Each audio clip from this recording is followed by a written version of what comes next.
বিধান অনুযায়ী যথা সময়ে রাষ্ট্রপতি নির্বাচন হবে এবং দল সিদ্ধান্ত নেবে কাকে সেখানে মনোনয়ন দেওয়া হবে।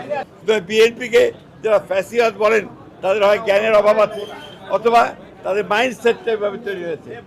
বিএনপি তো একটা গণতান্ত্রিক রাজনৈতিক দল, আর জামায়াতে ইসলামের আমির সাহেব বলেছেন উনি ওনার গণতন্ত্রটা ভালো করে পড়বেন, তাহলে কি ব্যবস্থা হবে সেটা দেখা যাবে। ওনারা গণতান্ত্রিক দল কিনা এটা ওনারাই নিজেরা বিবেচনা করবেন। আপনার সরকারের মাত্র 4 মাস অতিরিক্ত হয়েছে, যে সময় হয়েছে, তাই না? এর মধ্যে সরকার কৃষির উন্নয়নের জন্য 10,000 টাকা পর্যন্ত কৃষির সুদ সহ মাফ করে দিয়েছে, তাই না? এবং কৃষির জন্য ঘোষণা করেছেন মাননীয় প্রধানমন্ত্রী এখানে সবচেয়ে বেশি বরাদ্দ দেওয়া হবে। একই সঙ্গে কৃষিকে লাভজনক করার জন্যে যতটুকু আপনার ব্যবস্থা নেওয়া দরকার সেগুলো ব্যবস্থা নেওয়া হবে।